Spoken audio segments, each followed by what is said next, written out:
Mesdames, Mesdemoiselles, Messieurs, bonjour, très bon réveil à vous tous, excellente matinée. Je suis très heureuse de vous retrouver comme chaque mercredi matin avec toute l'équipe du Bonjour d'Algérie qui est là pour vous servir jusqu'à 9h30 avec bien sûr les rubriques habituelles du mercredi matin. Vous avez l'habitude de retrouver dans un tout petit moment Ahmed Grigarsen dans sa rubrique Savants et chercheurs algériens. Aujourd'hui, il nous emmènera dans les années 1800 à travers le parcours d'un chercheur savant aussi qui était assez polémiste comme il me l'a expliqué. En tout cas, il va nous en parler parce que c'est un savant qui a laissé des traces et surtout dans le domaine de l'éducation dans la région de Constantine, Kolo plus précisément.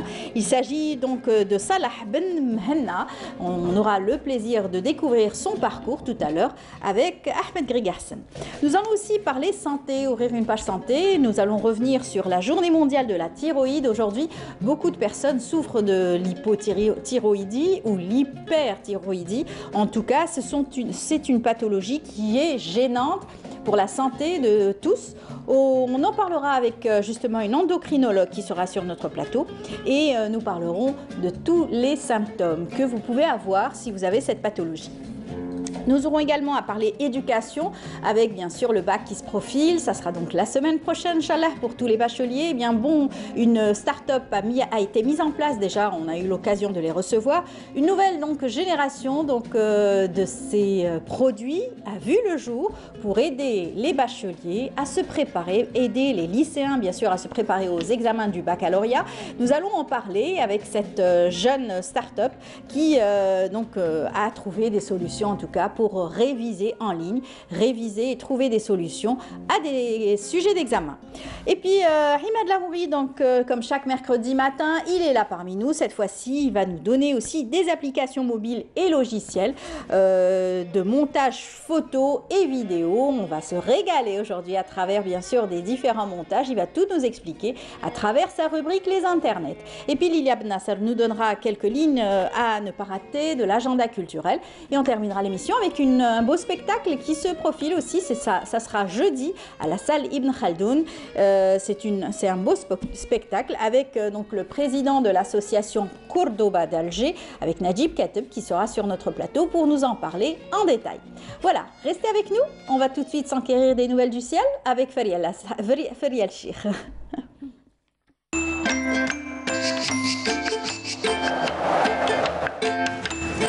La météo vous est présentée par Mobilis. Mobilis, معاً نصنع المستقبل. Feriel est là déjà, elle est prête, toute jolie. Bonjour Feriel. Merci à vous Amel. Comment ça va? Ça va très bien. Le bleu est à l'honneur aujourd'hui. Oui, tout à fait. Avec un beau ciel bleu. Malgré le retour des pluies. Oui, voilà. On l'a bien senti, hein, le petit courant d'air du matin. Tant mieux, on n'est pas pressé d'avoir ces fortes chaleurs. Tout à fait, avec les fortes chaleurs que nous avons eues la semaine passée, nous avons souffert. Exactement. On aimerait bien attendre un peu, ou bien tout doucement, voilà, tout doucement, le temps de s'habituer, voilà. Eh bien, parfait, Feriel, donc annoncez-nous les pluies. Voilà, alors bonjour aussi à tous ceux qui nous regardent ce matin, excellent réveil, ravi de vous retrouver. En effet, le ciel deviendra de plus en plus nuageux à partir de l'après-midi, on attend le retour des pluies vers l'ensemble des régions du nord du pays, notamment près des côtes ouest, les régions du centre, l'intérieur aussi du centre et l'est aussi. À noter aussi sur la partie sud, une activité pluvio-orageuse qui est prévue par Météo Algérie de l'extrême sud vers le Hogar, le Tassil et le Nord Sahara. Des orages se manifesteront aussi au fil des heures au Nord Sahara jusqu'au sud des oasis.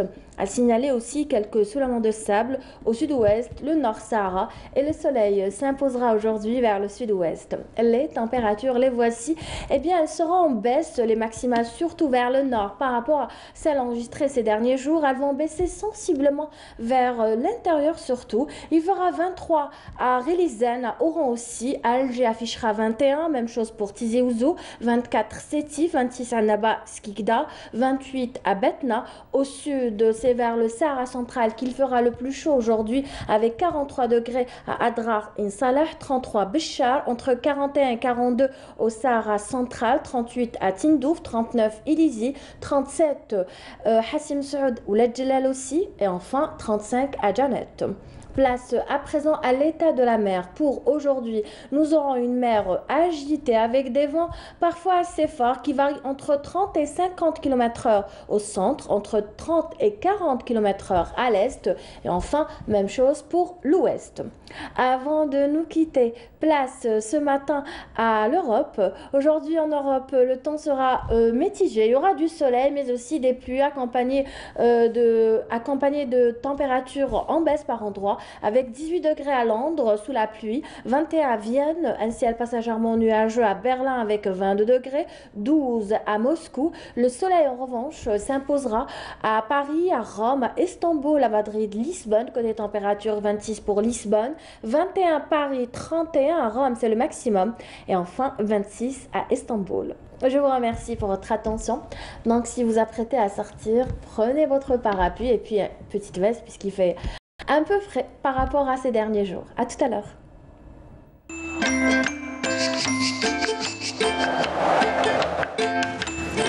La météo vous est présentée par Mobilis.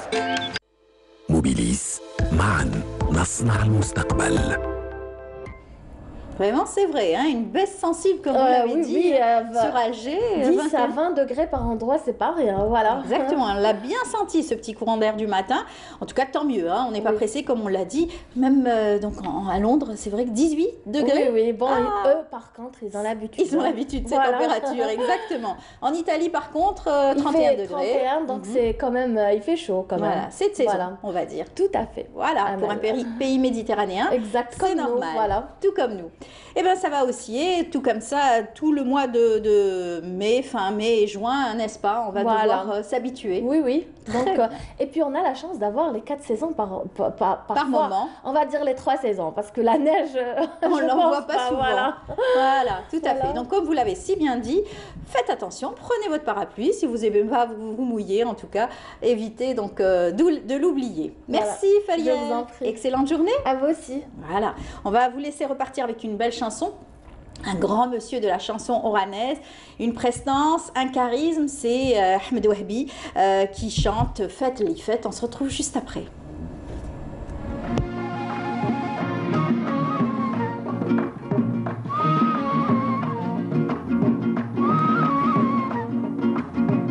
فات اللي فات واللي فات مات والذكريات نسيها محيها فات اللي فات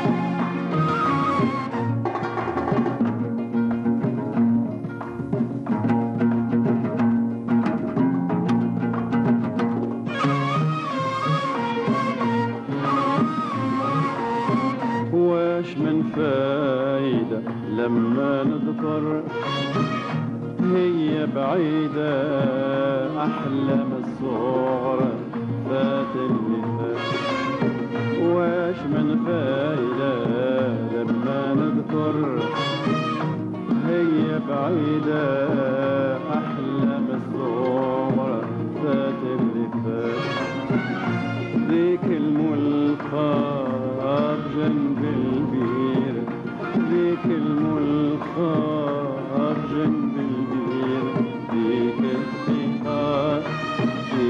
الثقات حيرة الغير واللي فات مات فات اللي فات فات اللي فات واللي فات مات والذكريات نسيها نحييها فات اللي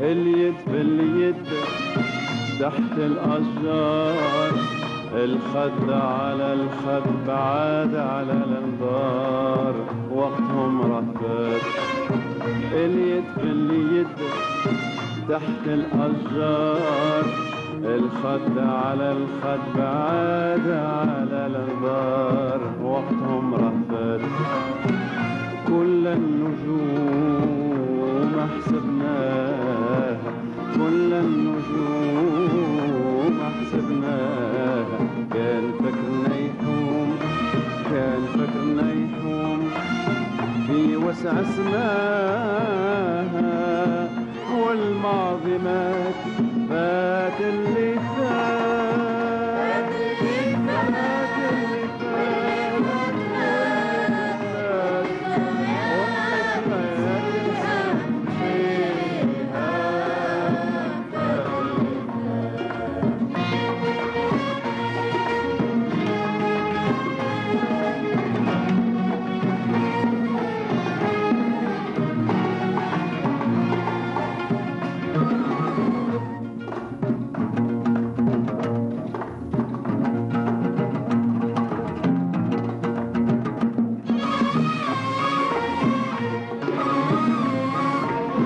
تحت الصفصاف خاصمنا ولا اختلاف زاد فرقنا هذه الحياة تحت الصفصاف تخاصمنا ولا اختلاف زاد فرقنا هذه الحياة حبيت المال وانا فقير حبيت المال وانا فقير نعز الجمال نعز الجمال وملتي للغير واللي فات مات فات اللي فات فات اللي فات واللي فات مات وقتك عاد السهام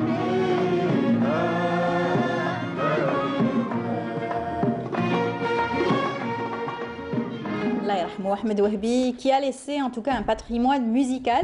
Et comme me le disait Ahmed Grassan en coulisses, il avait une voix particulière. Il va nous en dire d'ailleurs davantage. Bonjour Ahmed. Bonjour Amal, bonjour à tous les téléspectateurs. Comment ça va? Très bien. On disait, mon père disait que Mohamed Abdel Wahab disait que Ahmed Wahbi avait en termes de gamme, il avait l'une des voix les plus basses dans le monde arabe. Et une des plus rares. Exactement. Donc donc il pouvait descendre très bas que d'autres ne pouvaient pas faire. Donc il avait une spécificité et c'est ce qui a fait sa force aussi, sa distinction. Et bien sûr, et grâce à ça, il a fait rayonner la musique oranaise. Exactement. Partout, il l'a imposé. Elle reste encore aujourd'hui. Il l'a modernisé aussi. Voilà. Ils sont sortis des anciennes. Enfin, il l'a modernisé parce qu'il est passé en termes d'instruments, en termes de spectacle aussi. Donc voilà. Exact.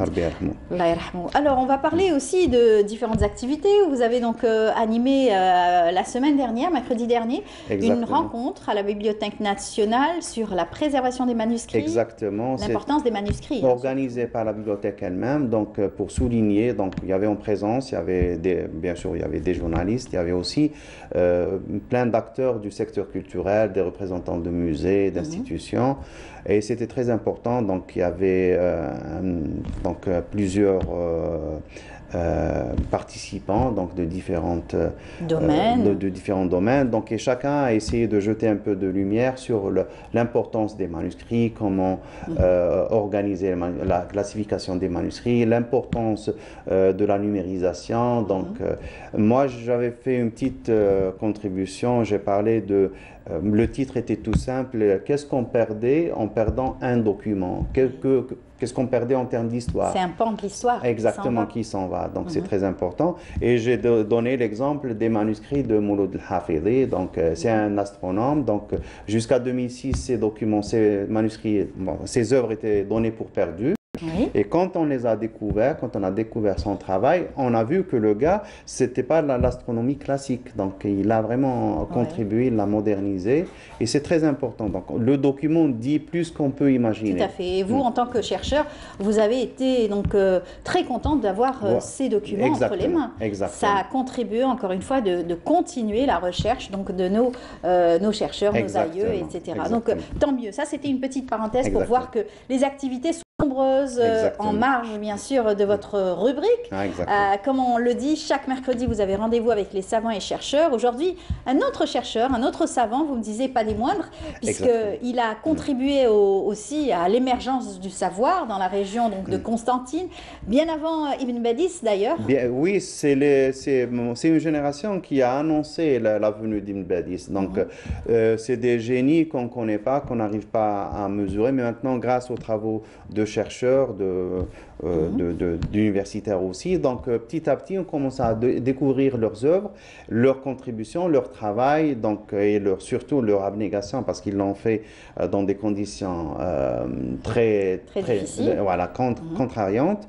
Donc, on va parler de Salih Ben Mehenna. Voilà. Donc, Salih Ben Mehenna Al-Qasentini, c'est un nom donc, qui est très connu donc, chez les gens donc, dans la région. Donc, même à Constantine, le nom continue à être très connu, on en parle. Mais toujours, donc, pour le même type de problème, on n'a pas la mesure de ce qu'il a vraiment fait, de sa réelle contribution.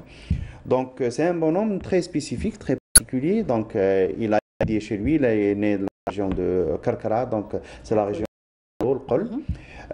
Il a appris le Coran, peut-être chez son père ou dans son village. De là, il est parti étudier un peu, parfaire sa apprentissage du Coran à la Zawiya de Bouhjar, donc dans la région de l'Khroub. De là, il est à Tunis, donc son premier diplôme c'est à Zaytouna, et puis il va à Al-Azhar continuer ses études. Al-Azhar, donc il a l'occasion vraiment de côtoyer les grands noms, les grands savants de la moitié du 19e siècle, donc Bajouri, donc plein de noms comme ça. Donc, il s'enrichit de savoir, de connaissances.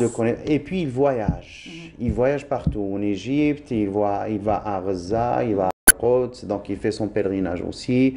Dans son voyage vers l'Égypte, il passe par la Libye, donc c'est un voyage terrestre qu'il fait. Donc il passe aussi par les villes libyennes, il nous laisse des descriptions. À Tunis, pendant ses études aussi, il est parti à Tozeur, il est parti dans plusieurs régions de Tunisie. Donc, et ça lui permet, donc, et à travers lui, et à travers lui, on a des flashs comme ça sur la situation du monde musulman, du monde arabe au moins, à une certaine époque. Donc, exactement. Ce qui me rappelle un petit peu les grands voyageurs, comme Léon l'Africain, à travers leur voyage, c'est des récits qui s'épaississent en fait. C'est là où, bien sûr, on arrive à décrire tout le cheminement d'un voyage. Exactement. Et ces grands voyageurs, ils n'avaient pas la chance de voyager comme le font aujourd'hui nos chercheurs, en 24 heures, en 48 heures, etc.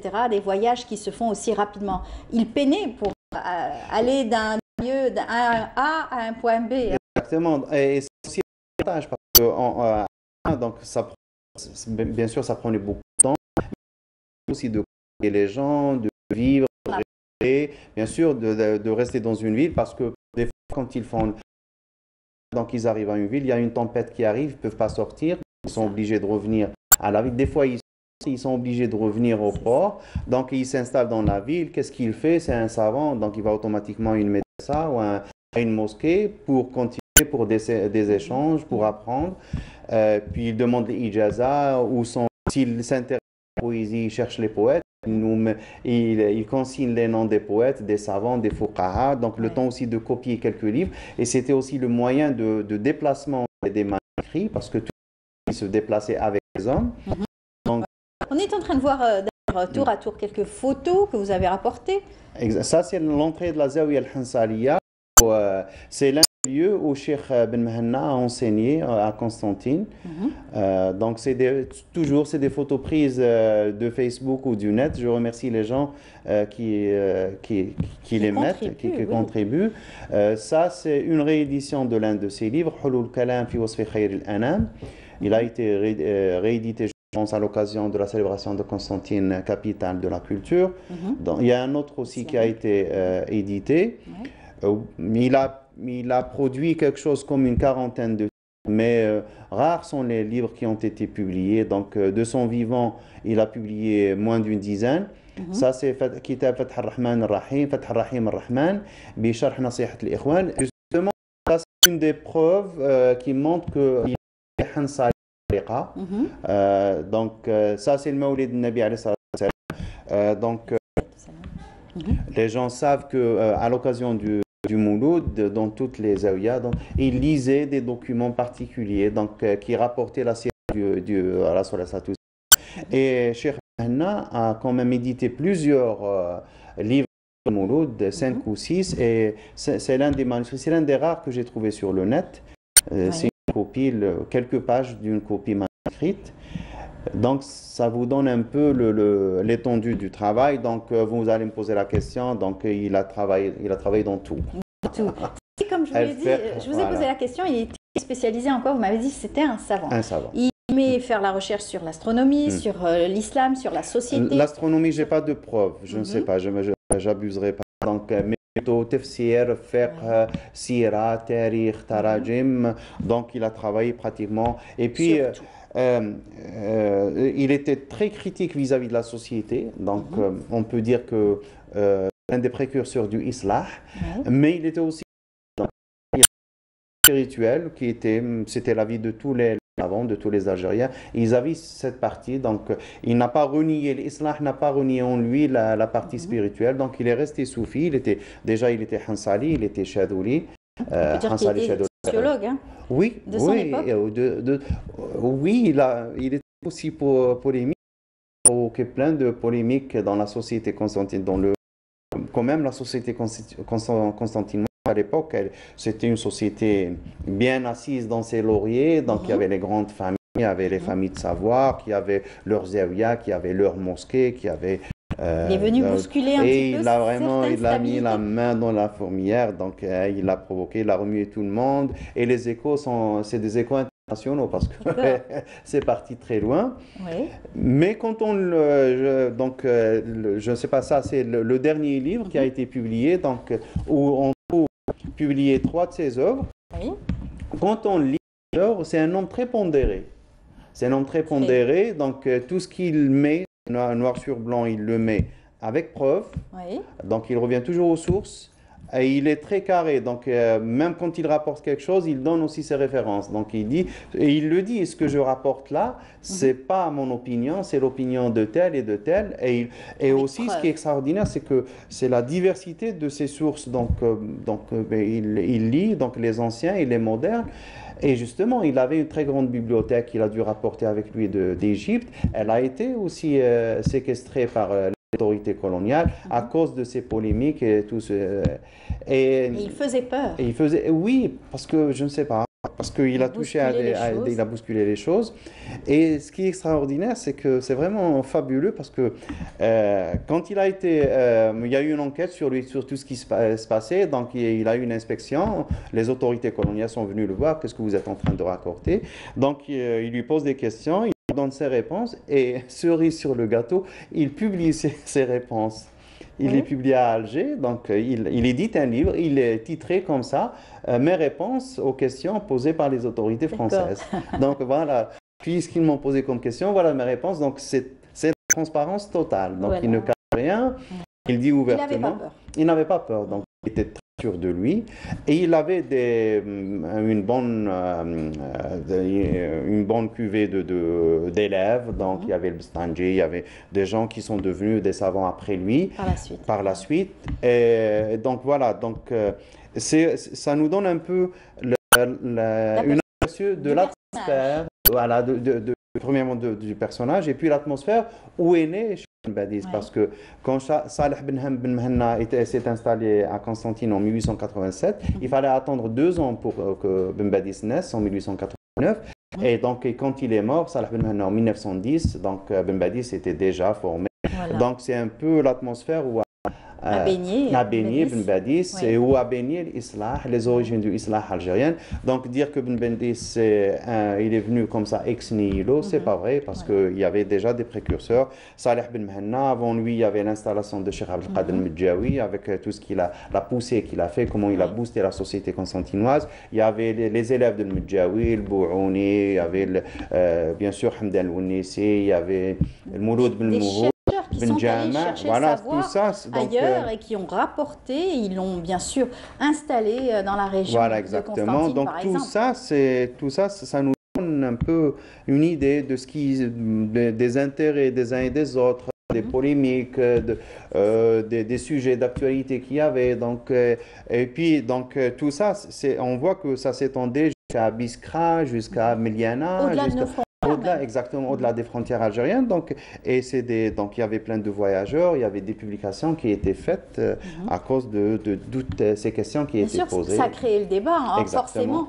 avec des questions, des polémiques qui pouvaient, encore une fois, Exactement. susciter la curiosité des uns et des autres. Et c'est comme ça qu'on avance avec, bien sûr, de la recherche. Exactement. Et ce qui est un peu dommage, c'est qu'il est décédé en 1910, Rabbi Yarhamou, mais on n'a pas de photo de lui. Donc, Sa descendance non plus mais il a perdu ses enfants pendant son vivant. Il n'y a eu qu'une fille. Donc, on essaie de chercher. Donc, il y a justement mon ami Haroun Boulgrinet donc, qui a fait ce travail. Donc, il fuit de ce côté. Il m'a dit qu'il y a un soupçon d'une trace quelque part. Donc, il est en train de fuiner. Donc, c'est triste hein, de ne pas justement connaître un peu plus cette personnalité qui a quand même marqué sa présence dans la région de Constantine. Exactement. Et pas dans toute l'Algérie. Dans toute l'Algérie, plus précisément. Oui, exactement. Donc, quand même, c'est un travail extraordinaire. Ça maintenant qu'il a une quarantaine de livres.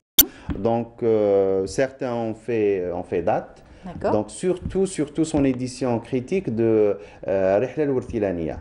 Rihla al-Cheikh al-Wartilani, donc c'est connu, Cheikh al-Hussein al-Wartilani, qui a été réédité par la suite. Lui, il a publié en Tunisie, en plein 18e, je crois en 1880 et quelque chose, 89, quelque chose comme ça.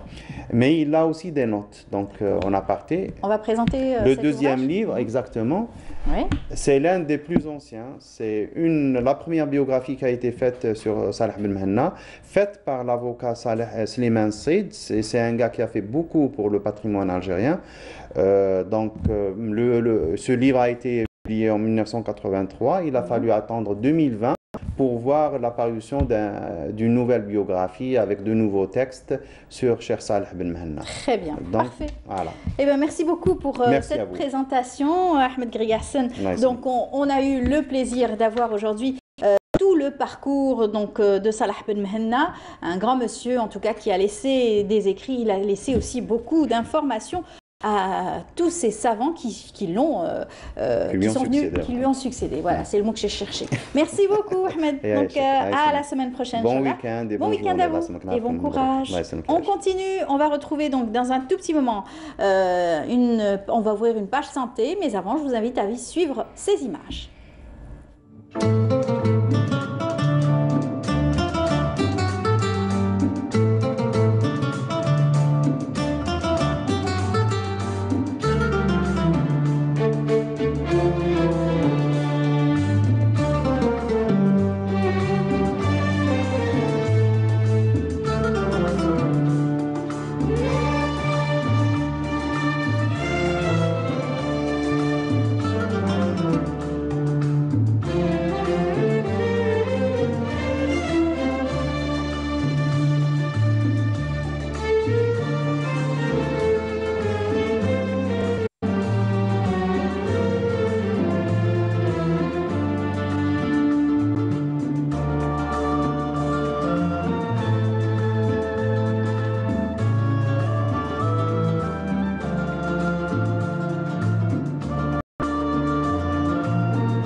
retour sur le plateau. Nous allons parler santé, comme je l'ai dit, en ce moment. C'est vrai qu'on parle beaucoup donc d'hyperthyroïdie, hypothyroïdie. Beaucoup donc de personnes ont cette pathologie et donc les problèmes de glandes thyroïdiennes. Eh bien, nous allons en parler avec notre invitée à l'occasion de la journée mondiale donc, de la thyroïde. Eh bien, Madame professeure Aïcha Bouzid, bonjour. Bonjour Madame. Bienvenue parmi nous. Merci beaucoup. J'ai le plaisir d'être parmi vous et je salue tous les auditeurs de la chaîne 3. Merci beaucoup. De Canal Algérie, les téléspectateurs, voilà. Marhaba bik. Alors vous êtes endocrinologue, vous êtes aussi au niveau de l'EPH Ibn Ziri de Boulourine et aujourd'hui vous allez nous parler donc de la thyroïde. Alors qui sont-ils les personnes susceptibles de contracter cette maladie ? Très bien. Merci de me donner l'occasion donc de parler des problèmes de la glande thyroïde, tous les troubles de la glande thyroïde. En fait, les troubles de la thyroïde sont variés. Ça peut être des dysfonctionnements, comme vous l'avez si bien dit, de l'hypothyroïdie et de l'hypothyroïdie, c'est-à-dire une glande thyroïde qui fabrique beaucoup d'hormones thyroïdiennes ou plutôt une insuffisance de production d'hormones thyroïdiennes. Donc, vous avez les hyperthyroïdies qui sont peu fréquentes, mais les hypos sont beaucoup plus fréquentes. Les problèmes de la thyroïde ou les troubles thyroïdiens peuvent toucher toutes les tranches d'âge. Mais il y a des sujets qui sont plus à risque d'atteinte ou de troubles de la thyroïde. Et on va en parler donc de la femme enceinte, de l'enfant, du sujet âgé. Et bien sûr, ça peut toucher toute personne, adulte, enfant et même le fœtus. Tout à fait. Et quelquefois, provoque des maladies à la naissance d'ailleurs, s'il y a des troubles de la... Tout à fait. Et il y a soit donc des nanismes, soit des personnes qui grandissent un peu trop. Et ça, c'est un dérèglement ? Tout à fait. Alors, l'hypothyroïdie, si on veut parler beaucoup plus de l'insuffisance en production d'hormones thyroïdiennes, donc la glande thyroïde ne fabrique pas suffisamment ou ne fabrique pas du tout d'hormones thyroïdiennes, ça dépend de l'étiologie, donc peut entraîner peut-être une atteinte de la glande elle-même, c'est ce qu'on appelle la thyroïdie périphérique ou primaire, ou plutôt une atteinte centrale, parce que la glande thyroïde, elle est contrôlée par ce qu'on appelle une commande hypophysaire, c'est-à-dire la thyroïde, exactement, l'hypophyse et l'hypothalamus. Donc quand il y a une atteinte primaire de la thyroïde, on parle d'hypothyroïdie primaire, c'est la plus fréquente, et vous avez l'hypothyroïdie centrale quand il y a une atteinte de la commande. Alors l'hypothyroïdie, donc, elle va se manifester par des signes cliniques, des symptômes. Alors actuellement, ce qu'on constate, que l'hypothyroïdie patente, c'est-à-dire là où vous avez tous les signes, elle n'est pas très, c'est-à-dire on n'a pas toute la symptomatologie. Pourquoi ? Maintenant, actuellement, on diagnostique beaucoup plus infraclinique, où vous avez une symptomatologie cellulaire, c'est-à-dire pas beaucoup de symptômes, et c'est des symptômes qui sont peu, c'est-à-dire ça peut être n'importe quel symptôme général, ça peut être une fatigue, donc une asthénie, ça peut être une prise de poids, ça peut être donc une simple constipation. Actuellement, donc le bilan hormonal thyroïdien, notamment la TSH, donc le plus souvent est demandé devant toute symptomatologie. Automatiquement, pratiquement, donc ça rentre dans le cadre standard, systématique. Là, on se trouve devant une TSH élevée. Donc, TSH élevée, donc, quelle est la conduite à tenir? Qu'est-ce qu'il faut chercher? Donc, comme je vous ai dit, l'hypothyroïdie, elle atteint tous les âges. Donc, elle est fréquente chez les femmes, notamment. Oui, j'allais vous dire. Le pourcentage entre hommes et femmes, qu'on entend beaucoup plus parler chez la femme. Plus avec la pathologie donc hormonale étant plus fréquente chez la femme et généralement donc ça dépend des études mais la fréquence elle est de plus en plus importante, ça dépend du taux de TSH des études, ça dépend du taux mais on peut dire dans une étude par exemple espagnole on a trouvé 10% de 10% en hypothyroïdie et là donc la femme est beaucoup plus par exemple une fréquence de 13, pratiquement 14% et beaucoup moins fréquente chez l'homme, 4%, un peu plus de 4% chez l'homme. Voilà. Et dans le monde, aujourd'hui, cette pathologie est très fréquente? Elle est fréquente, effectivement. D'autant plus qu'on la diagnostique sur un taux de TSH sans vraiment des signes très importants de l'hypothyroïdie. Alors, comme je vous ai dit, les signes ne sont pas fréquents, mais on peut trouver un tableau fait donc de donc la femme elle peut prendre ou l'homme, il y a une prise pondérale due à l'infiltration, ce qu'on appelle l'infiltration myxœdémateuse. Ça peut aller chute des cheveux, des ongles qui sont cassants. Ça peut être des troubles digestifs à type de constipation, des lithiases vésiculaires. Ça peut entraîner même des troubles psychiatriques. Donc des dépressions. Et là, justement, les psychiatres, généralement, quand il y a un tas, de dépression, ils demandent un TSH. Ça peut donc révéler une hypothyroïdie. Ça peut donner des troubles de la fertilité chez la femme, notamment des fausses couches spontanées. Ça peut donner des stérilités, donc troubles de la fertilité. Chez l'homme aussi, ça peut donner un problème aussi gonadique. Il y a beaucoup de situations des hormones thyroïdiennes, donc elles sont pratiquement sont déréglées quelque part. Hein. Exactement, les hormones. Exact. Donc, sur le il y a une interaction sur tous les organes pratiquement. Le hormone thyroïdienne, c'est le chef d'orchestre de tout l'organisme. Voilà, vous m'avez parlé donc de ce taux dans le monde, mais en Algérie, est-ce qu'on remarque que depuis quelques années, il y a un taux qui a augmenté? Bien sûr, il y a des études qui ont été faites et pratiquement on est tombé dans presque les mêmes prévalences en Algérie à travers le monde. Donc pratiquement c'est les mêmes prévalences en Algérie. Il y a eu des études, que ce soit au centre, donc à Alger, au niveau du je ne vais pas citer les auteurs, au niveau d'Oran aussi, il y a le professeur Amani qui a fait une étude. Ici sur Alger, il y a beaucoup des études très anciennes remontant aux années 80. Notre grand maître, le professeur Ben Menoud, le pionnier des travaux sur la carence iodée, parce que l'Algérie carence iodée. Voilà, on entend, on est un pays méditerranéen, on est en bord de mer, on a un sel iodé, c'est une occasion de pouvoir donc administrer de l'iode aux individus, c'est ça. Alors, je vous ai dit, la carence iodée, dans les années 80, c'est qu'on était une zone de carence iodée. Actuellement, par contre, les études récentes montrent qu'on n'est plus en carence, plutôt on arrive. Est-ce que, actuellement, vous savez que l'eau, il y a prendre de l'eau de mer, donc il y a un dessalement de l'eau, peut-être le fait de prendre de l'eau de mer, il y a donc de l'iode dans l'eau, donc même les gens, ils mangent bien le sel iodé, donc vous avez donc le sel l'iode dans le sel alimentaire, donc on n'est pratiquement pas vraiment très carencé, mais il reste peut-être quelques régions qui sont carencées, mais pratiquement toutes les études actuellement faites, on n'est plus en carence comme avant. Et donc c'est plus la carence iodée qui prend le relais, c'est plutôt les pathologies auto-immunes. D'accord. C'était dans les années post-indépendance, on avait fait toute une campagne sur justement les sels iodés, etc., pour stopper un petit peu cette pathologie, le goitre qu'on voyait apparaître chez toutes les personnes, les femmes notamment, qui étaient plus sujettes. Donc il fallait soit une intervention, soit un traitement bien sûr médicalisé.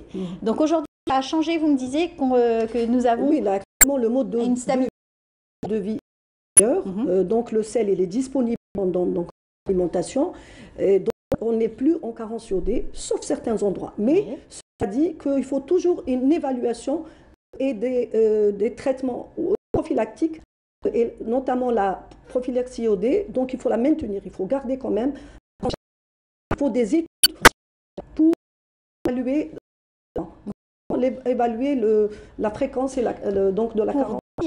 La glande thyroïdienne a un rôle très important dans la physiologie et la physionomie de l'organisme. Bien sûr. Alors, je vous ai dit que c'est le chef d'orchestre. Donc, les hormones thyroïdiennes qui sont donc constituées principalement d'iode ont des actions multiples sur différents organes, sur le cœur, sur le tube digestif, sur le cerveau, donc notamment le cerveau. Donc, vous savez que toute hypothyroïdie maternelle va entraîner un retentissement sur le fœtus, et notamment donc le développement cérébral du fœtus et les premières années de vie. Donc toute hypothyroïdie maternelle peut entraîner des répercussions fœtales et notamment sur le développement cérébral. Donc ça c'est parce que je vous ai dit les hormones thyroïdiennes sont indispensables au développement du système nerveux central. D'un côté, les hormones thyroïdiennes aussi agissent sur le sens. Vous savez, la période de croissance de la naissance jusqu'à la fin de l'adolescence. Et donc, les hormones thyroïdiennes sont indispensables.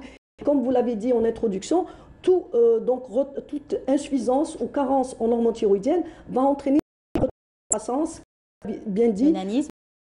Et actuellement, même le crétinisme endémique, des troubles mentaux, et donc le fait de pallier à cette carence, donc le trouble mental pratiquement secondaire à l'hypothyroïdie, c'est ce qu'on appelle le crétinisme, myxœdémateux, pratiquement disparu, il a disparu.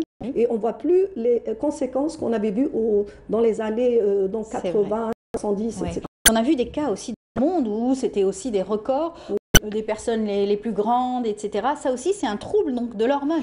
Les hormones thyroïdiennes aussi, donc en excès. Quand il y a l'excès, ça peut donc entraîner un développement, pas comme le gigantisme. Le gigantisme, c'est beaucoup plus l'hypersotropisme, c'est une autre hormone, mais l'hyperthyroïdie peut aussi accélérer le développement, le développement statural. Voilà. On peut avoir une avance staturale dans l'hyperthyroïdie. D'accord. Alors, de quoi aurions-nous peur, de l'hypo ou l'hyperthyroïdie? À vrai dire, les deux peuvent avoir un retentissement, notamment cardiaque, on peut avoir dans l'hyper ou de l'hypo. L'hypothyroïdie, par exemple, on peut avoir ce qu'on appelle la péricardite, un épanchement péricardique. Ça peut aller jusqu'à l'insuffisance cardiaque.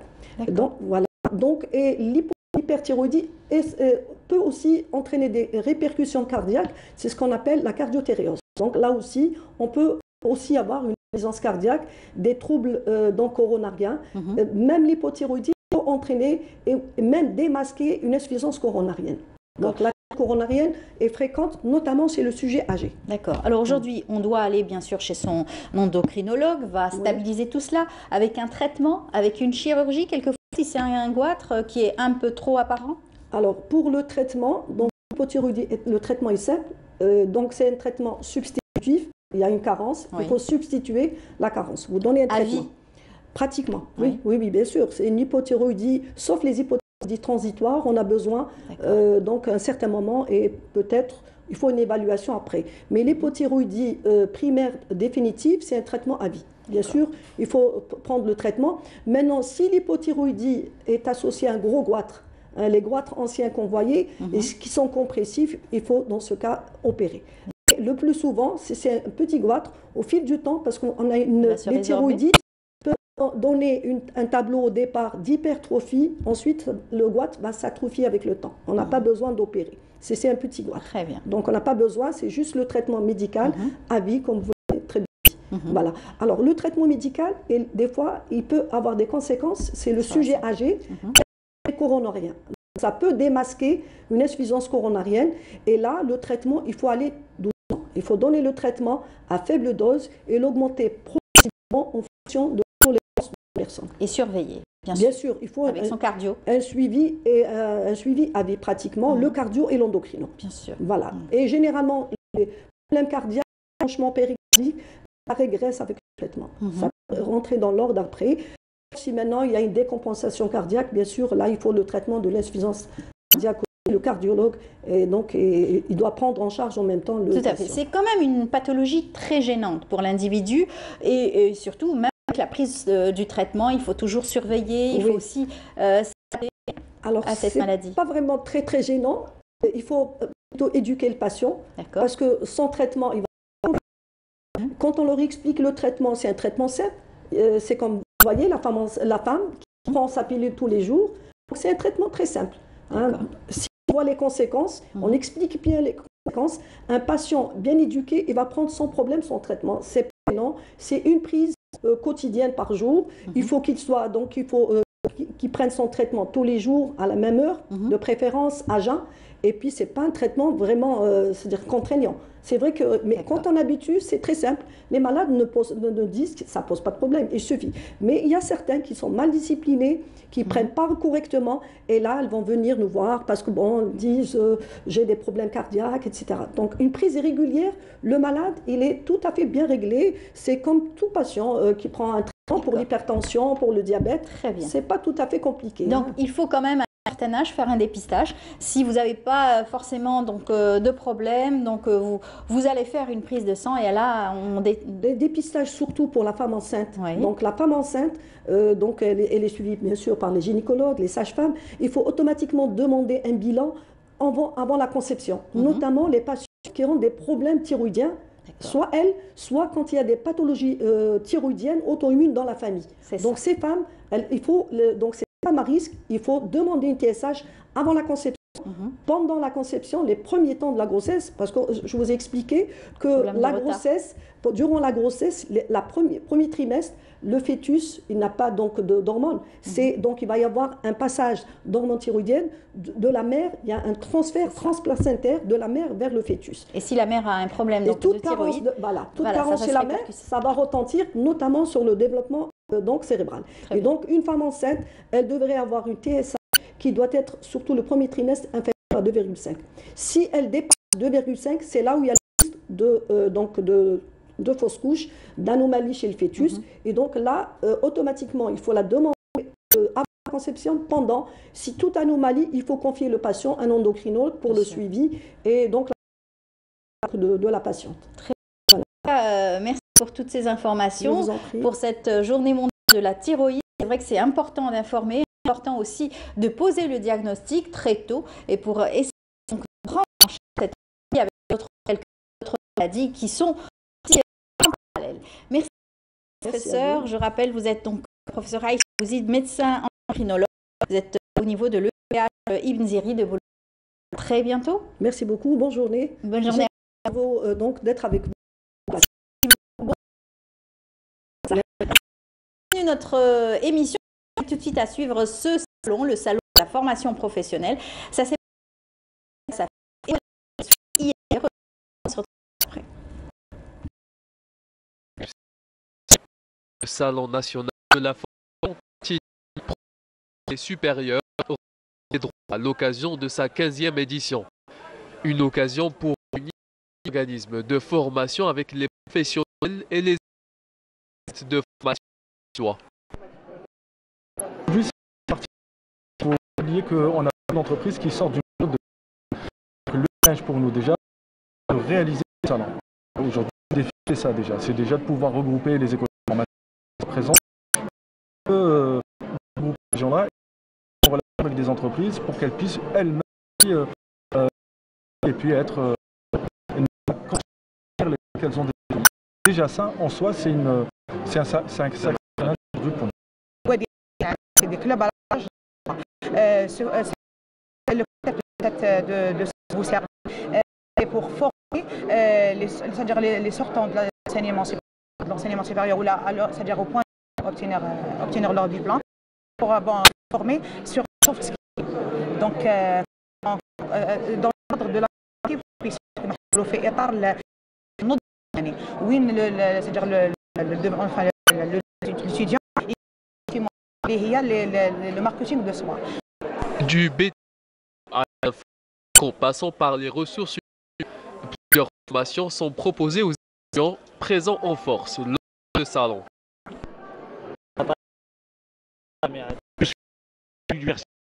Je suis venu ici par les formations proposées par les stands et trouver une qui correspond à mon domaine des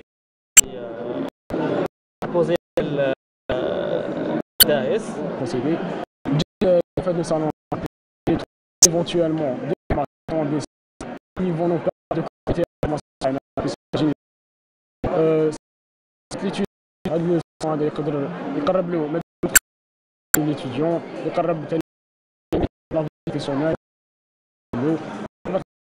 des formations il y a beaucoup de stages de formation les entreprises spécialement dans l'internat parce qu'il y a beaucoup d'entreprises نخدموا في l'environnement, في l'énergie renouvelable, في la cryogénie, beaucoup de trucs اللي عندهم علاقة لهنا. Plus de 50 organismes de formation prennent part à cette 15e édition jeudi prochain au Centre international à Conférence Abdelatif Rahal. Voilà, une rencontre qui en tout cas a réuni plusieurs intervenants dans le domaine de la formation professionnelle. Et bien, surtout une qui a vu le jour déjà il y a quelques temps et on en avait parlé domaine surtout quand il y a le de la Covid-19 et c'est vrai que ça a paralysé donc personnes qui passaient des examens qui étaient dans l'enseignement, c'était très difficile de pouvoir continuer l'enseignement.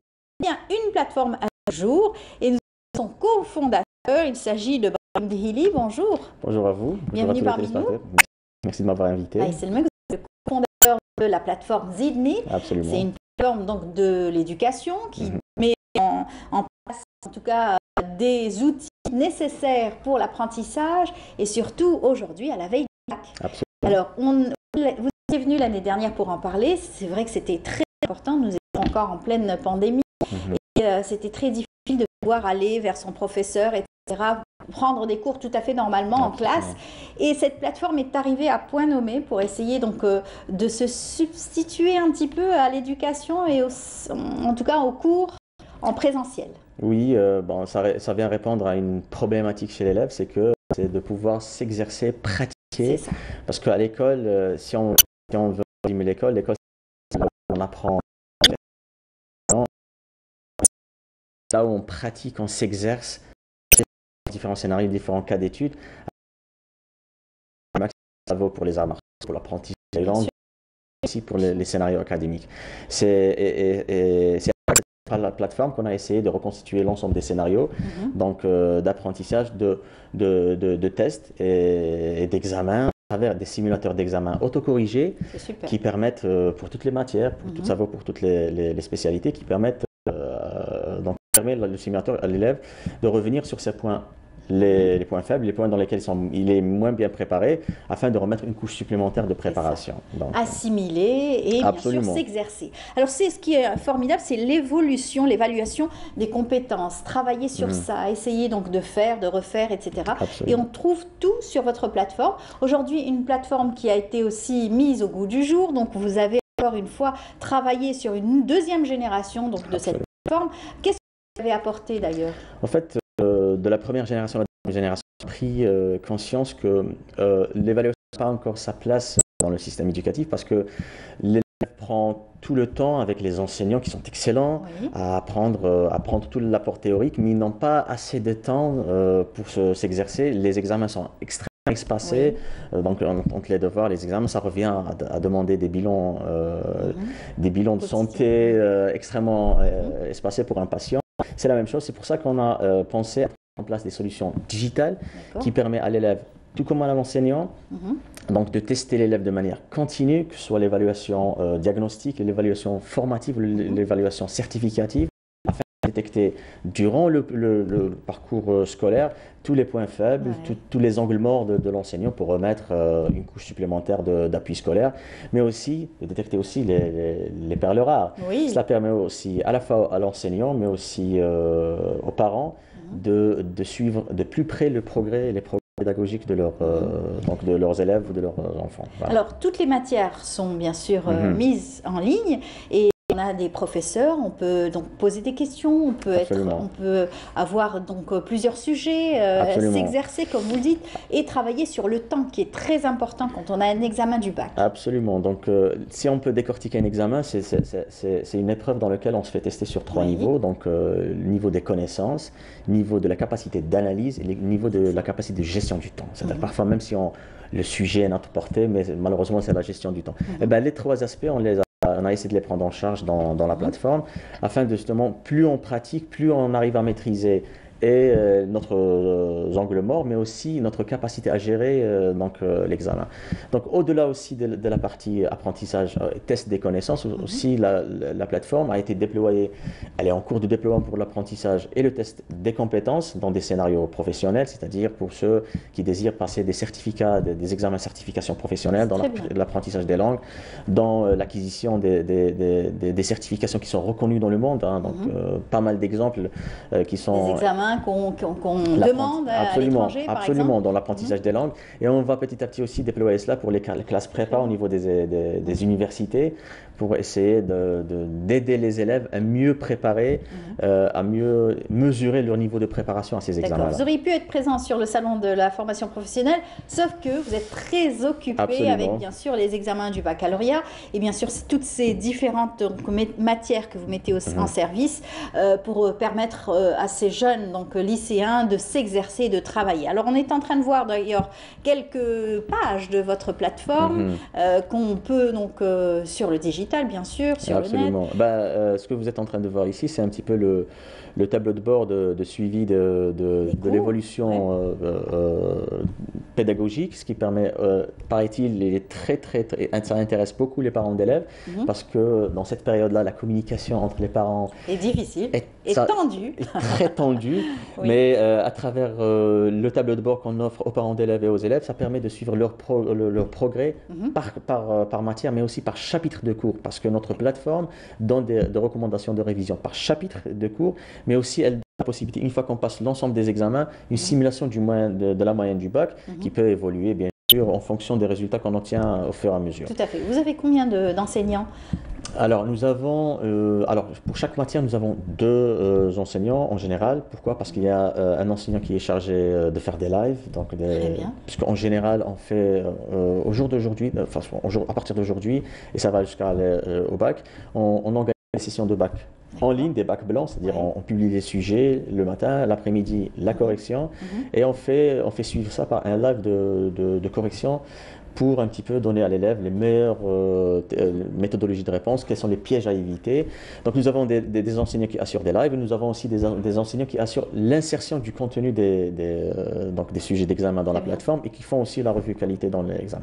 Donc ça tourne autour de 25 personnes à peu près qui sont dans l'équipe pédagogique. C'est formidable. L'équipe contenu, voilà. Surtout. Et puis vous êtes fiers et contents, puisque vous venez aussi d'être classé au niveau de l'UNESCO en tant que plateforme très intéressante, et surtout qui voit le futur de l'éducation aujourd'hui. Absolument. En fait, c'était au niveau de l'Arabie Saoudite, dans le premier forum, absolument, de janvier dernier, le premier forum d'investissement dans les startups en Arabie Saoudite, en collaboration avec l'université de MIT, là où notre plateforme prestigieuse université, absolument, là où notre plateforme a été retenue donc parmi d'autres startups dans la catégorie de futur de l'éducation, dans le cadre de leur vision 2030, donc de croissance au niveau et cela nous a permis de décrocher une licence d'investissement aux États-Unis, et nous travaillons justement à améliorer le potentiel d'exportabilité de notre plateforme. En plus du service que vous rendez à toute cette frange de la société, ces jeunes lycéens, vous êtes aujourd'hui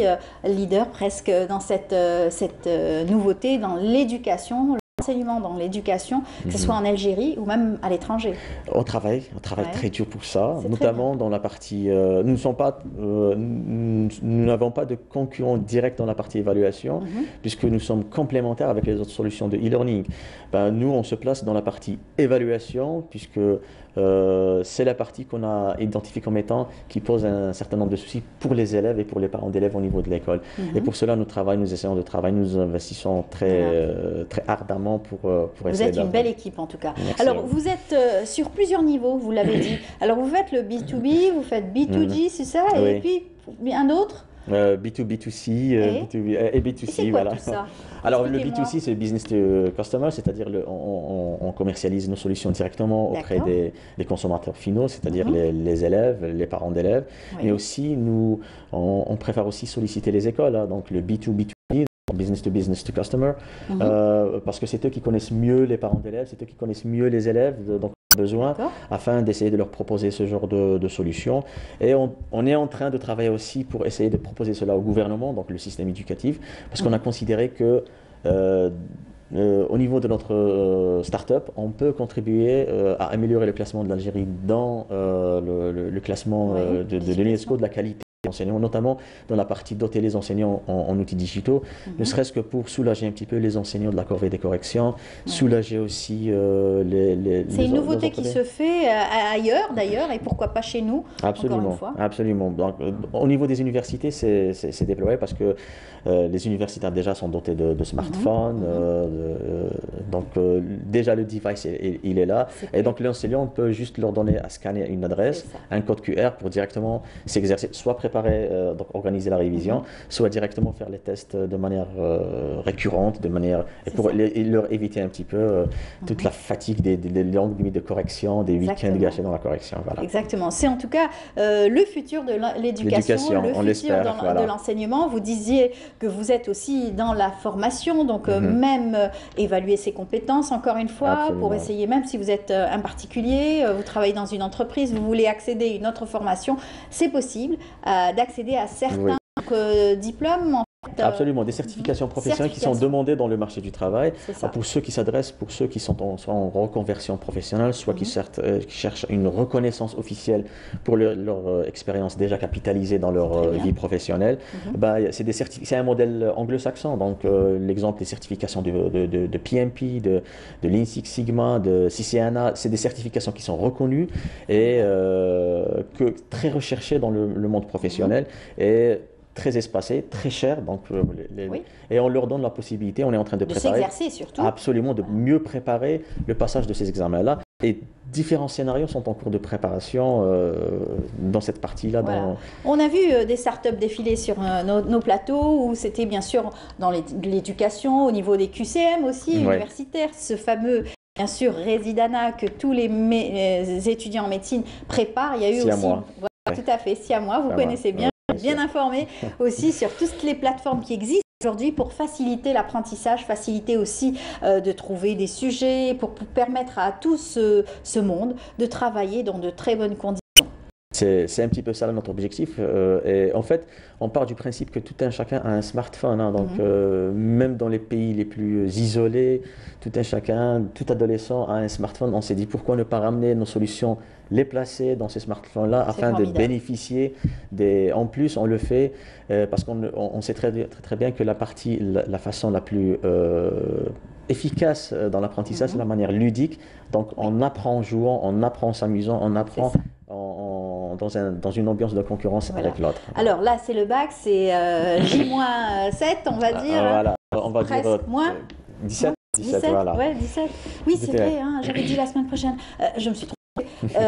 C'est vrai qu'il ne reste pas beaucoup, mais quand même, aujourd'hui, cette possibilité de pouvoir travailler encore pour ceux qui ne connaissaient pas votre plateforme, ils peuvent la rejoindre très rapidement et trouver tout ce qu'ils auront envie de trouver pour pouvoir s'exercer, pour pouvoir répondre rapidement. Absolument. En tout cas, après le bac, il va y avoir après le bac, on va les préparatifs pour la rentrée scolaire, parce que généralement, à partir de la rentrée scolaire, on fait une session de révision pour mieux restituer donc les enseignements de l'année passée pour mieux entamer l'année. Et après, ça va être premier trimestre, deuxième trimestre. Et à partir de l'année prochaine, on compte aussi l'étendre pour le BEM. Très bien. Et aussi investir un petit peu dans l'international. Voilà. Pourquoi pas. Inch'Allah, c'est tout le mal qu'on peut vous souhaiter. En tout cas, bon courage. Je rappelle, Brahim Dehili, vous êtes donc cofondateur de la plateforme Zidni, une plateforme très intéressante et qui est arrivée à point nommé en ce moment quand on parle de révision du baccalauréat. Merci beaucoup. À vous. Un petit mot si vous me permettez. Donc il nous reste 17 jours. Je pense qu'un petit message pour les parents d'élèves, pour les candidats libres et particuliers, c'est qu'il leur reste assez de temps pour revisiter leurs cours, pour s'exercer. Et c'est pourquoi je voudrais annoncer à partir de plateau que la dernière semaine avant le bac, l'accès à la plateforme va être totalement gratuit.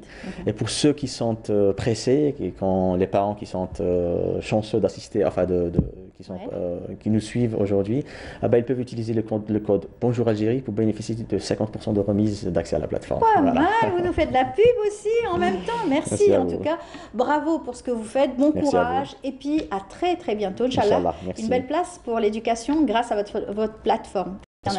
Inch'Allah. Au revoir. Au revoir. Et on continue. Je vous invite tout de suite à apprécier cette belle voix, celle de Manel Gharbi. On se retrouve juste après.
Tour sur le plateau après ce beau spectacle à travers donc la belle voix de Manal Gharbi qui porte très bien la musique arabo-andalouse. Eh bien, nous allons parler justement de cette musique savante avec notre invité qui est un monsieur très connu dans la préservation de la musique arabo-andalouse. Il s'agit de Najib Kateb. Bonjour Najib. Bonjour, bonjour à toute l'Algérie. Oui, je suis content d'être avec vous ce matin. Ça fait longtemps. Ça fait longtemps. Oui. Mais intéressant, donc. Tout à fait. On a l'habitude de parler de la fondation Abdelkrim Dali. Il n'y a pas très longtemps, on en avait parlé. De beaucoup de choses. De l'opéra, ouais. Exactement. Je vous avais dit, par contre, avec la Cordoba d'Alger, pas souvent. En ce moment, c'est vrai qu'avec la pandémie, tout s'était arrêté, tout s'était un petit peu ralenti. Aujourd'hui, ça y est, tout le monde remonte sur scène. Autant la pandémie, nous avons profité que ce soit en virtuel. Voilà. Donc, pour ne pas freiner justement... l'élan des artistes. Voilà, l'élan des musiciens de classe supérieure. Des classes supérieures. Parce que dans une association, il y a différents niveaux. C'est ça. Et le niveau le plus élevé, c'est la classe supérieure. Donc, les musiciens, à partir de cette classe, pas tout de suite, donc en 2-3 ans, deviennent quand même dans le sillage du professionnalisme. Mais ils restent semi-supérieurs. Ils ne peuvent pas être... ils restent semi-professionnels.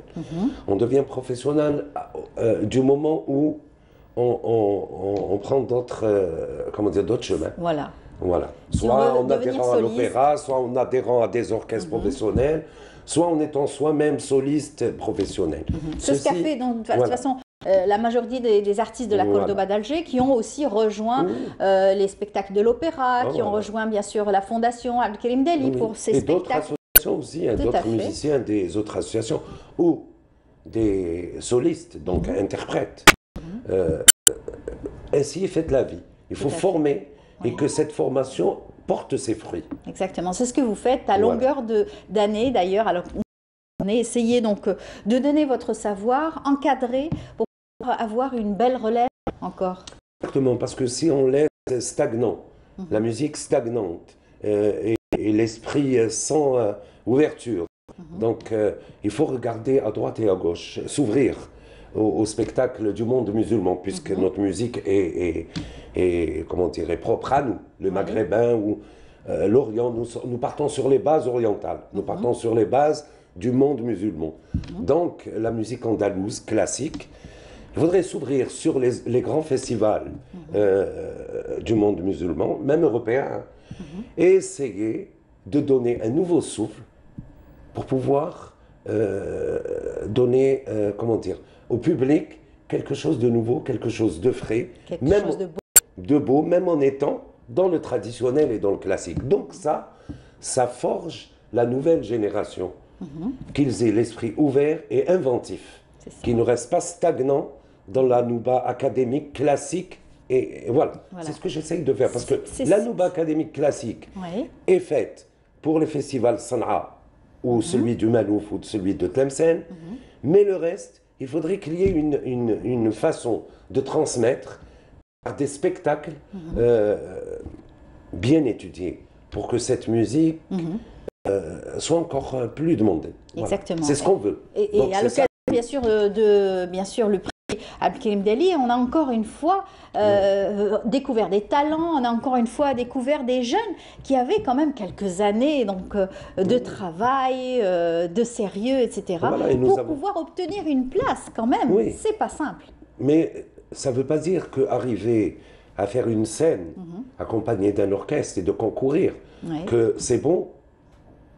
On est arrivé, parce que devenir interprète de musique andalouse, c'est un long labeur, très difficile. Beaucoup de sacrifices. Beaucoup de sacrifices, mais très difficile parce qu'il faut donner une certaine image de soi-même, un timbre et quelque chose qui nous appelle. Donc les gens viennent vous voir, vous, avec votre interprétation, votre voix, votre timbre de voix, votre intelligence, parce que c'est de l'intelligence, pour pouvoir monter une nouba qui attire le public, l'alléger et en même temps la laisser dans son cadre académique. Sur scène aussi, avoir cette capacité d'apprentissage. Donc c'est un apprentissage et c'est une volonté aussi, une volonté d'arriver. Donc nous avons une palette de jeunes aujourd'hui, de jeunes femmes et de jeunes hommes qui sont en train d'évoluer certains, nous avons vu leur... je peux citer, comme Men El Gharbi, comme Asma Ala, comme Mariam Ben Al, comme celle qui habite à Oran. Vous avez pas désolé. Hein. Oui. Celle que je connais, c'est Mariam Ben Al à Oran et bien d'autres aussi. Mariam Ben Al, c'est Tlemcen. Tlemcen, oui. La pédiatre à Oran. Voilà. Oui. Eh bien, peut-être qu'on va nous souffler dans un moment. Laïla Boursali, tout à fait. Donc, c'est une nouvelle génération avec des voix assez intéressantes. Bien sûr. Voilà. Et bien d'autres, donc des interprètes hommes aussi, femmes, et en tout cas brillants. Alors, ce qui nous amène aujourd'hui à annoncer un beau spectacle, ça sera donc ce jeudi à la salle Ibn Khaldoun. Oui, espérons. Oui. Alors, donnez-nous un peu plus de nouveautés pour ce spectacle. Qu'est-ce qui écoutez, nous attend? cette fois-ci, vous savez, il y a très longtemps, j'étais dossier, il y avait une élève, Myriam, qui promettait. Mais en même temps, elle Algérie, donc c'est devenu une chanteuse de musique andalouse, mais aussi de musique espagnole, italienne, tout confondu. Donc un orchestre mixte. C'est produite en Algérie, autant justement du festival maghrébin. Mais cette fois-ci, comme elle est en vacances, nous l'avons reçue. Donc nous allons essayer avec l'association Cordoba, les solides l'association Cordoba, qui sont aussi très intéressantes, aussi très Bilal Radia Noisser, Nassima, et les jeunes qui sont en train de monter. Donc nous avons traduit certains passages en espagnol. C'est magnifique. Donc avec une introduction du flamenco à l'intérieur. Donc il va y avoir une nouba dans le mode Sika que nous avons voulu comment on appelle en arabe on appelle le mazd. Voilà. Oui. Donc, alors on est en train de voir quelques images et surtout on a vu l'affiche donc de votre spectacle et bien sûr le public sera ravi de pouvoir venir apprécier en tout cas cette nouveauté entre ses origines, bien sûr, l'origine de la musique. On essaye de donner à chaque fois dans un spectacle quelque chose de nouveau qui attire, une nouveauté en restant dans le classicisme et dans l'académique. Voilà, comme nous avons fait la clôture de la 3e édition.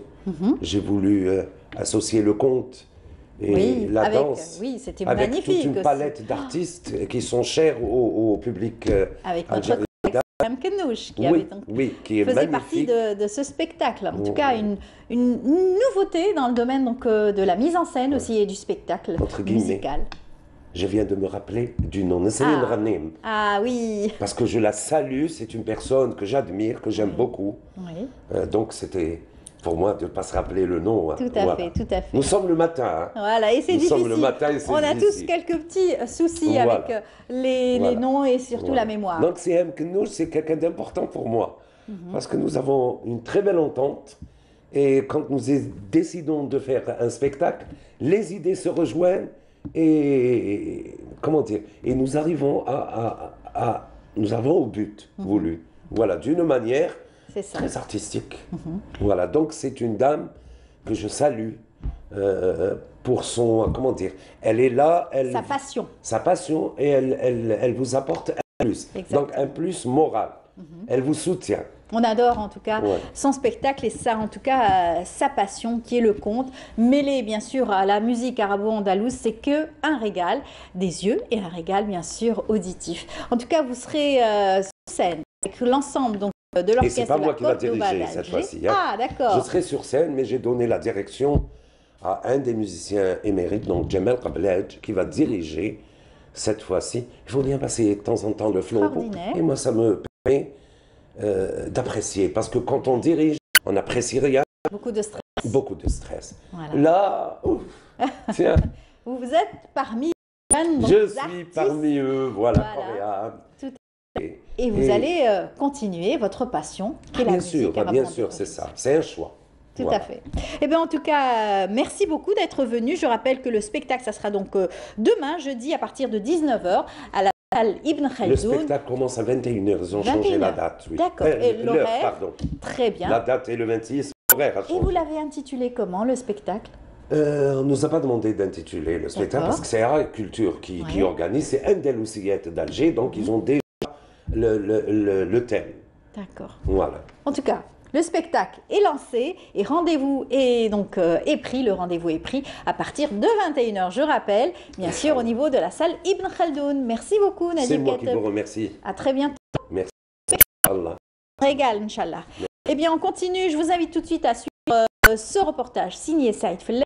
Nous sommes à J-. Bien sûr, nous avons encore nous pour l'ouverture, bien sûr, des Jeux méditerranéens d'Oran.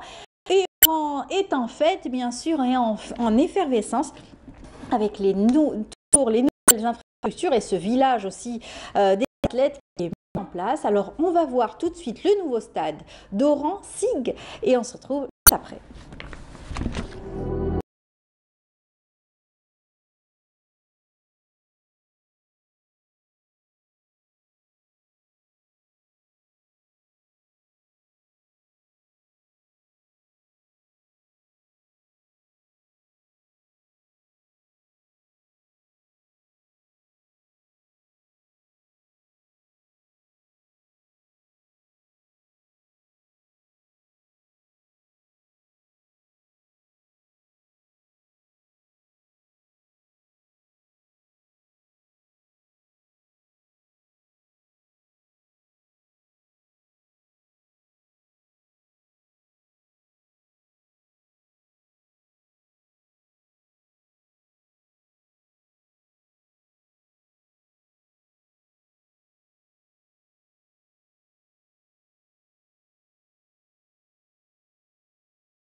Le nouveau stade de SIG, véritable petit bijou, se tient désormais prêt pour accueillir les rencontres de football des Jeux méditerranéens, lui qui vient d'être doté récemment d'un tableau électronique dernière génération. Le stade est à présent prêt à 99%. Le tableau électronique a été placé cette semaine et on va procéder à sa mise en marche et faire tous les tests nécessaires.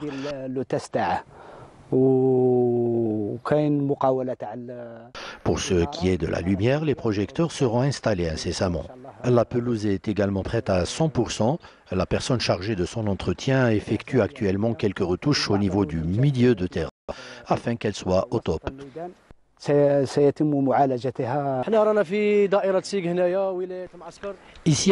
nous sommes très fiers et heureux de pouvoir abriter quelques compétitions de les Jeux méditerranéens. On espère que ces Jeux se dérouleront dans d'excellentes conditions. Les autorités locales veillent justement à tout mettre en œuvre pour garantir la réussite de cet événement sportif. Ce stade à l'anglaise fait partie d'un pôle sportif qui comprend un stade d'athlétisme, d'une piscine olympique et d'autres espaces dédiés aux activités sportives.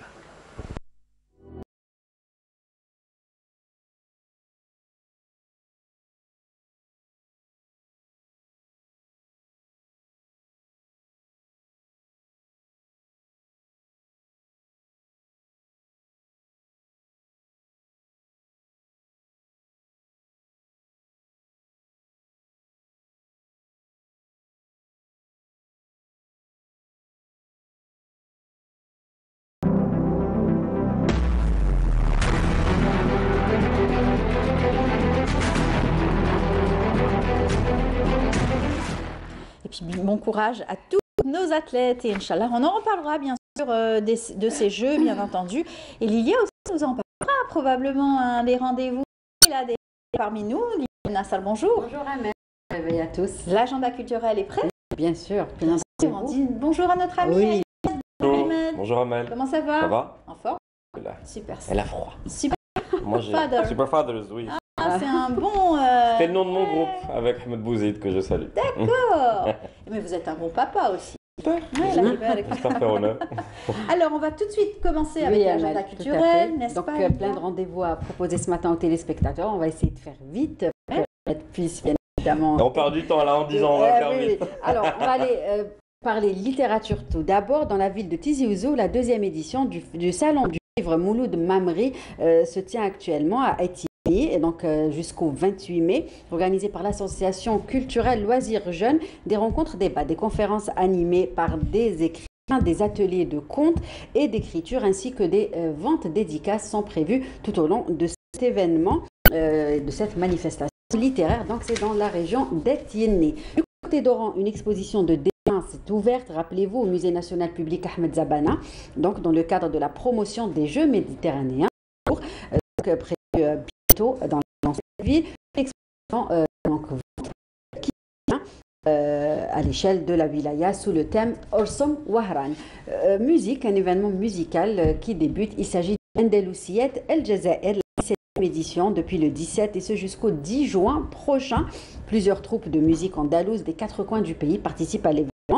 Donc à la salle Ibn Khaldoun, notez bien des troupes telles que le Mawsiliya d'Alger, Nessim Sabah de Cherchel, Djinadiya de Boufarik, Fen Wanachat de Moustaranem et El Maqam de Constantine et El Motribiya de Biskra. D'autres jeunes talents animeront également les soirées tout au long de cette manifestation.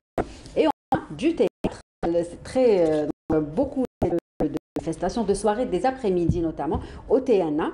Alors aujourd'hui 25 à 15h, un hommage sera rendu par l'association Le 3 millénaire à Ali Zaidi, Jahida et le jeudi 26 à 19h, une soirée pour marquer la journée nationale des scouts. Le vendredi 27 et 28, une pièce théâtre, c'est la pièce Bassa. Et enfin, le lundi, un spectacle chorégraphique est prévu à 18h et le mardi 31 à 14h30, un autre spectacle intitulé Farja Chauva. Pour les rendez-vous du côté du théâtre national algérien, voilà, mais très bien.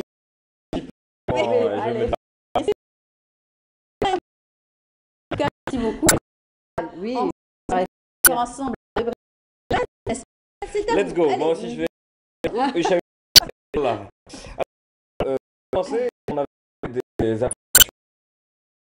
applications et on approche de l'été, il y aura beaucoup de photos,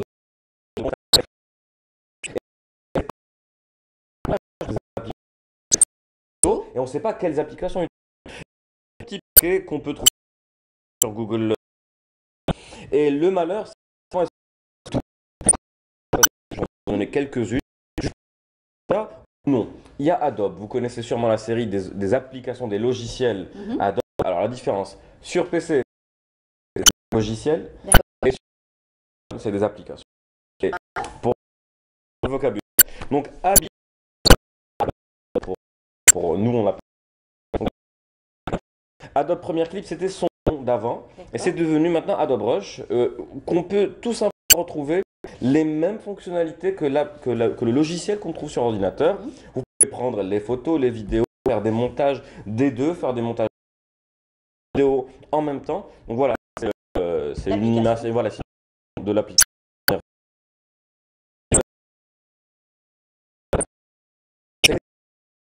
Les performances qu'on a sur les logiciels, c'est sur le téléphone.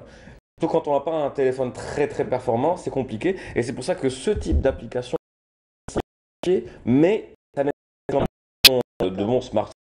Et c'est pour ça qu'on va passer à la suite. Alors, il y a iMovie pour les utilisateurs d'iPhone. C'est le nom de l'application et du logiciel, c'est iMovie, avec les mêmes fonctionnalités, les mêmes options. La seule différence, c'est que vous utilisez vos doigts, vos pouces. C'est parfois pas très précis, on est d'accord. On ne peut pas trouver exactement la bonne image, mais c'est les deux applications Adobe, c'est des logiciels qu'on retrouve sur les ordinateurs, PC ou Mac, et qui sont retrouvés sur les smartphones. Petit, contrairement à c'est ça le truc. logiciel sur voilà, c'est ça le truc avec la souris, le clavier, les raccourcis. En revanche, InShot. Alors, InShot, c'est l'expérience personnelle. J'utilise cette application pour les photos, les vidéos. Franchement, c'est très pratique. Justement pour le côté, pour le détail. Alors la vidéo c'était de Adobe, on n'a pas le temps pour cette vidéo, on laissera applicatif. On a le temps. Je préfère justement qu'on regarde cette vidéo pour illustrer comment ça fonctionne. Allez. Rush includes built-in access, professionally designed motion graphics templates, and hundreds more what you want, customized to your liking, and your project is nearly done. Rush is for the mobile and fast-paced video creator. Your Rush project is saved in the cloud, so when you make an update on one device, those changes are reflected across all your devices through automatic project syncing. Your mobile app version of Rush. Utilisateurs de ces logiciels sur ordinateur, je suppose que les monteurs qui sont ici, voilà, qui travaillent en freelance, ils vont tout de suite reconnaître les plateformes, les mêmes, l'interface. On a l'impression que c'est le même logiciel. Ouais. Il a été adapté, comme on l'appelle, un montage. Donc c'est visuellement la même application, c'est le même logiciel, mais bien évidemment, comme on le disait en off, Amel, c'est compliqué avec les doigts sur le téléphone. Tout à fait. Petit.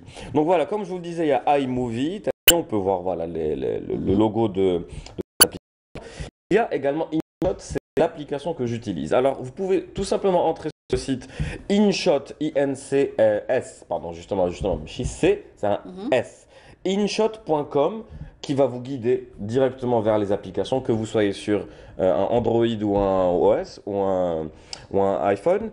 Et alors, la particularité de cette application, c'est que, bon, c'est à ce moment-là qu'on commence avec la gratuité et le côté payant.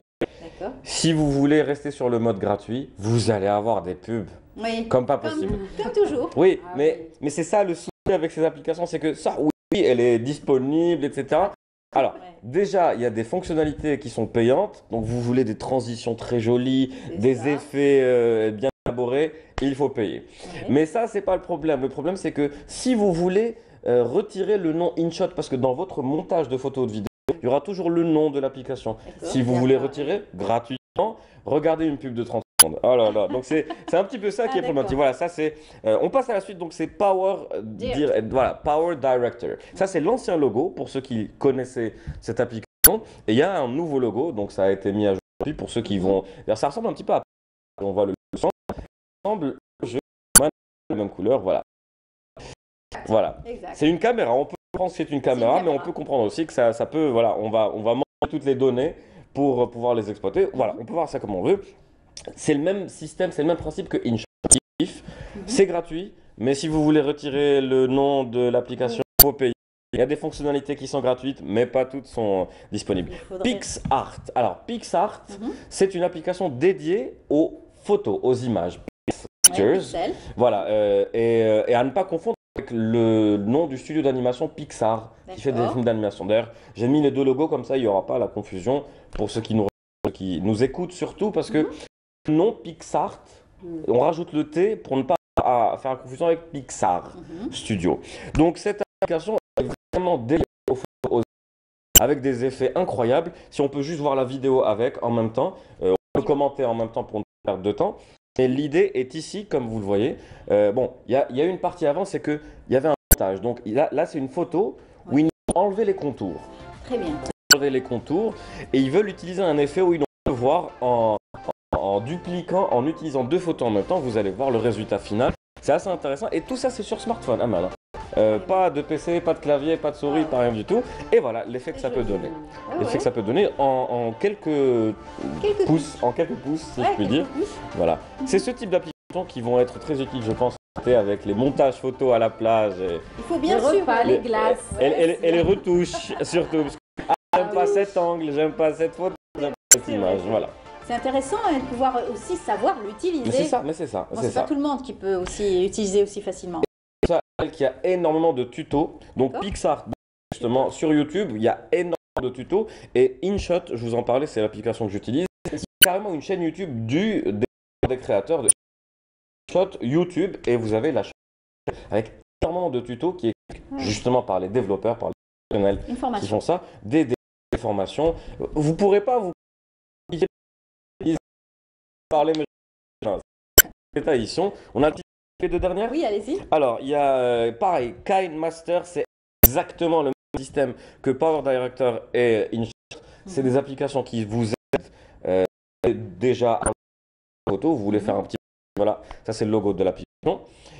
Et tout simplement, il y a la pub si vous voulez gratuitement. Et il y a la version payante si vous voulez avoir toutes les fonctionnalités. Et c'est pas vraiment cher. Hein. Ça va atteindre maximum avec toutes les fonctionnalités $30.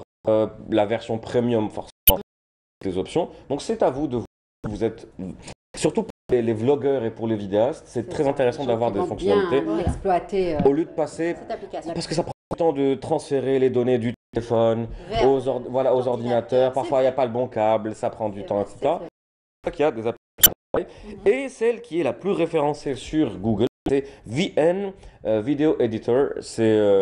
Franchement, je la connais pas. VN, ça s'appelle VN Video Editor, et c'est une application qui est là pour vous aider avec le même principe. Très bien. Merci beaucoup pour tout. C'était rapide. Et je peux concurrencer Lilia. Non, très bien. En tout cas, merci beaucoup. Avec On plaisir. se dit à la semaine prochaine. Inch'Allah. Bon week-end à vous, Lilia. Avec merci. grand plaisir. Puis on vous retrouvera bien sûr dès vendredi à 15h, toujours pour Parfait. le week-end. Parfait. Eh bien, merci beaucoup. Eh bien, on revient sur une actualité.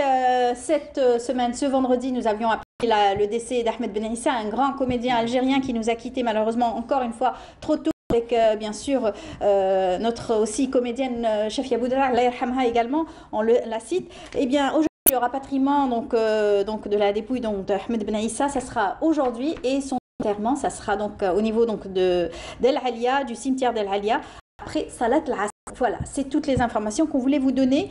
Eh bien, merci beaucoup de nous avoir suivis. Excellente journée à vous tous. Bonne continuation de nos programmes sur Canal Algérie. Puis on se donne rendez-vous dès demain à partir de 8h du matin. Au revoir et merci à toute l'équipe de la régie.